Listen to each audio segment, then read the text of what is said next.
उत्तर प्रदेश के गोरखपुर के अंदर डॉक्टर बोरा नाम का एक व्यक्ति जो पागलों का इलाज किया करता है। दोस्तों, पागलों का इलाज करते करते वो इस तरह से थक जाता है क्योंकि यहाँ पर एक दिन पागल उसके ऊपर हमला कर देते हैं और हमला करने के बाद उसका हाथ टूट जाता है।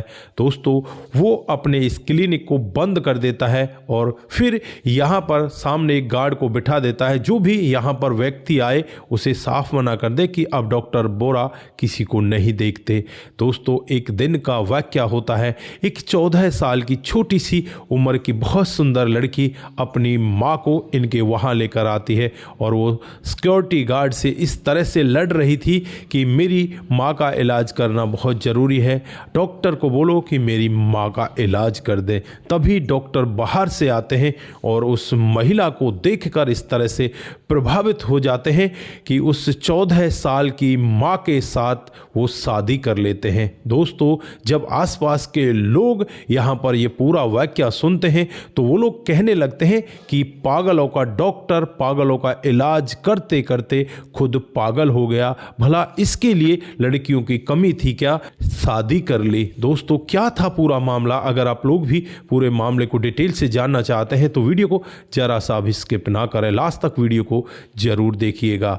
दोस्तों, आप देख रहे हैं APH न्यूज़ 2.0 और आज की जो हकीकत की घटना आप लोगों को बताने जा रहा हूं, ये हकीकत की घटना उत्तर प्रदेश के गोरखपुर की है। यहाँ पर डॉक्टर बोरा नाम का एक व्यक्ति जिसकी उम्र 38 साल होती है, जो 12 सालों से पागलों का इलाज कर रहा होता है। दोस्तों, यहाँ पर बहुत ज़्यादा भीड़ लगी होती है और एक दिन का वाकया होता है जब 4 पागल इसके क्लिनिक में आते हैं और आपस में वो लड़ाई कर देते हैं। आपस में उनकी लड़ाई होने के बाद लड़ाई इस तरह से आगे बढ़ जाती है, वो डॉक्टर को भी नहीं देखते और एक पागल यहाँ पर डॉक्टर को पकड़कर उसे जमीन में पटक देता है। उसके बाद डॉक्टर के एक हाथ में फ्रैक्चर आ जाता है। अब यहाँ पर डॉक्टर पट्टी बांधे हुए घूम रहा है और लगभग 1 महीने तक डॉक्टर का इलाज चलता है। डॉक्टर खुद अपना क्लिनिक बंद कर देता है और कहता है कि मुझे अब पागलों का इलाज नहीं करना, क्योंकि काफ़ी सारे तो उसने पैसे भी कमा लिए थे, लेकिन यहाँ पर उसके अंदर डर भी बैठ गया था कि कोई पागल आकर कहीं तेरी जान ना ले ले। दोस्तों, अब यहाँ पर वो अपने क्लिनिक को बंद करके एक दिन बाजार गए हुए होते हैं। वहाँ पर एक सिक्योरिटी गार्ड भी रख रखा था उन्होंने, जिसका नाम राकेश होता है, हट्टा खट्टा नौजवान। और वहाँ पर एक 14 साल की लड़की आती है जिसका नाम श्रिया होता है। वो अपनी मम्मी को लेकर आई थी और यहाँ पर सिक्योरिटी गार्ड से वो बार बार यही विनती कर रही थी कि डॉक्टर साहब से हमें मिला दीजिए, मेरी माँ का इलाज करवा दीजिए। डॉक्टर साहब आते हैं तो डॉक्टर साहब एकदम से पूछ बैठते हैं कि क्या मामला है, किस तरह से यहाँ पर झगड़ा हो रहा है। तो वो लड़की कहने लगती है कि मुझे डॉक्टर बोरा से मिलना है साहब, मेरी माँ बहुत बीमार है और उनका इलाज होना बहुत ज़रूरी है, मेरी माँ को वही बचा सकते हैं, नहीं तो मेरी माँ मर जाएगी। दोस्तों, वो छोटी सी 14 साल की लड़की डॉक्टर के पैरों को पकड़ लेती है। जब डॉक्टर ये कहता है कि मैं ही डॉक्टर बोरा हूँ, तो वो लड़की यही कहती है कि साहब मेरी माँ को बचा लीजिए। दोस्तों, जैसे ही ये डॉक्टर साहब उस औरत को देखते हैं, एकदम से वो कह बैठते हैं कि लक्ष्मी तुम यहाँ कैसे। दोस्तों, अब यहाँ पर बेटी अपनी माँ का नाम डॉक्टर के मुख से सुनकर बहुत ज़्यादा परेशान हो जाती है और फिर डॉक्टर साहब यहाँ पर उसका इलाज करने लगते हैं और वो कहने लगते हैं कि इन्हें पता है कि मैं नमक का बोरा हूँ। दोस्तों, उनका नाम नमन बोरा होता है। बाकी जब वो स्कूल में पढ़ा करते थे तो उन्हें नमक का बोरा लोग बाग कह दिया करते थे। जो सहपाठी बच्चे होते हैं वो उन्हें नमक का बोरा कहकर ही चिराया करते। दोस्तों, अब यहाँ पर लक्ष्मी थोड़ी देर बाद ही बेहोश हो जाती है और बेहोश होने के बाद इस 14 साल की लड़की की मदद से, अपने गार्ड की मदद से उस महिला को वो अपने घर के अंदर ले जाता है और वहाँ ले जाने के बाद फिर अपने डॉक्टरी वाले कामकाज में लग जाता है, उसका इलाज करता रहता है। ये लड़की बार बार यहाँ पर डॉक्टर साहब से पूछने का यत्न करती है कि तुम मेरी मम्मी को कैसे जानते हो। तो यहाँ पर डॉक्टर साहब उससे कहते हैं कि बेटा, जब तेरी मम्मी को होश आएगा तो तुम उनको बोल बोल देना कि नमक का बोरा उनके सामने था, वो अपने आप समझ जाएंगी। अब यहाँ पर बेटी भी कुछ नहीं समझ पाती। डॉक्टर साहब यहाँ पर पूरी ताकत झोंक देते हैं, लेकिन किसी भी तरीके से यहाँ पर इस महिला का इलाज नहीं हो पाता। महिला अब ना तो किसी को पहचानती, ना ही किसी के बारे में कुछ सोचती। उसे यही नहीं पता कि उसने कपड़े पहन रखे हैं या नहीं पहन रखे, वो कुछ खाती है या पीती है, उसे कुछ भी याद नहीं है। दोस्तों, अब डॉक्टर साहब भी परेशान होते हैं। डॉक्टर साहब यहाँ पर इस महिला का पासपोर्ट बनवाते हैं, उस लड़की का पासपोर्ट बनवाते हैं और फिर यहाँ से इस महिला को लेकर लंदन चले जाते हैं, जहाँ पर उन्होंने प्रैक्टिस की थी।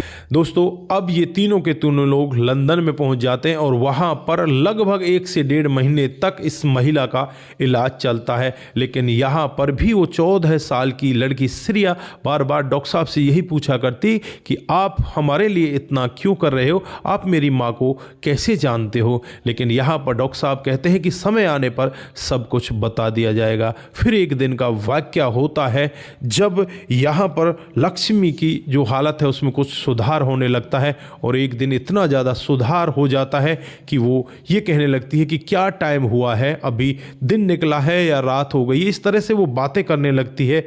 और फिर एक दिन जब डॉक्टर बोरा उसके सामने होते हैं और फिर यहाँ पर उसका इलाज कर रहे होते, तभी लक्ष्मी को एकदम से याद आता है।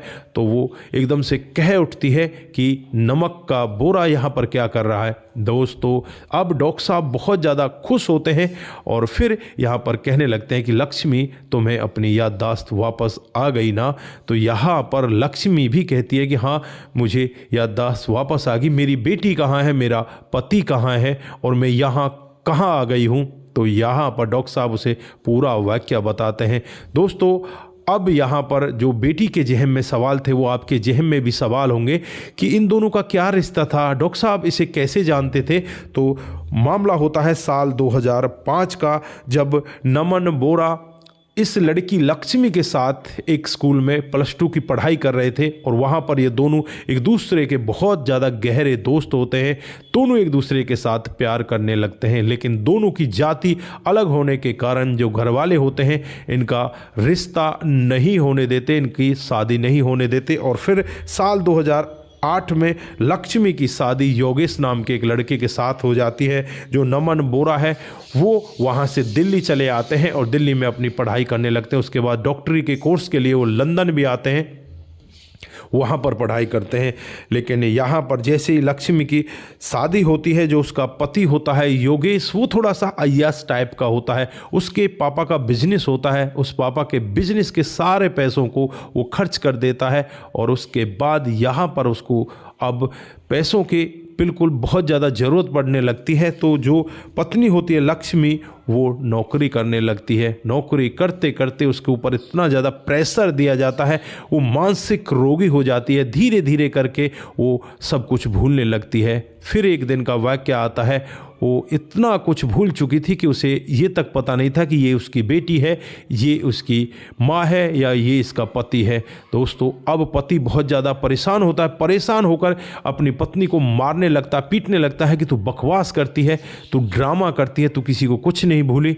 लेकिन वो सब कुछ भूल चुकी थी। और फिर यहाँ पर पति इस तरह से उग्र होता है, अपनी पत्नी और अपनी 14 साल की बेटी को लेकर पत्नी के मायके में छोड़ आता है और कहने लगता है कि अपनी इस बेटी को तुम ही संभालो, अब हम इसको नहीं रख सकते। दोस्तों, अब लक्ष्मी अपनी बेटी को लेकर वहीं पर रहने लगती है जो इसका मायका होता है। माँ बाप भी यहाँ पर दुखी होते हैं। लेकिन 14 साल की बेटी को जब पता चलता है कि एक नमन बोरा नाम का व्यक्ति है जो बहुत अच्छा पागलों का डॉक्टर है, उसके पास अगर तुम जाओगी तो तुम्हारी माँ का इलाज हो जाएगा। फिर यहाँ पर ये बेटी अपनी माँ को लेकर सीधे नमन बोरा के पास पहुँच जाती है। लेकिन नमन बोरा ने अपना क्लिनिक बंद कर रखा था। बेटी की काफ़ी रिक्वेस्ट के बाद यहाँ पर नमन बोरा इसका इलाज करना स्टार्ट करते हैं, क्योंकि जो बेटी की शक्ल होती है वो उसकी माँ की शक्ल पर होती है। और माँ बेटी को जब ऐसा देखता है तो नमन बोरा को अपना प्यार याद आने लगता है और फिर वो तमाम तरह की कोशिशें करते हैं। यहाँ अब लक्ष्मी का इलाज लंदन में लाकर करवा देते हैं। इसके बाद ये दोनों वापस अपने देश में लौट आते हैं और जब बेटी अपनी माँ को बताती है किस तरह से हमारे पापा ने हमें मायके में छोड़ दिया था, माँ भी बहुत ज़्यादा दुखी होती है और दुखी होकर फिर यहाँ पर जो नमन बोरा है उसके वो गले लग जाती है और उससे कहने लगती है कि अगर डॉक्टर साहब आप नहीं होते तो मेरा जीवन नहीं भगत पाता, मैं ऐसे ही मर जाती।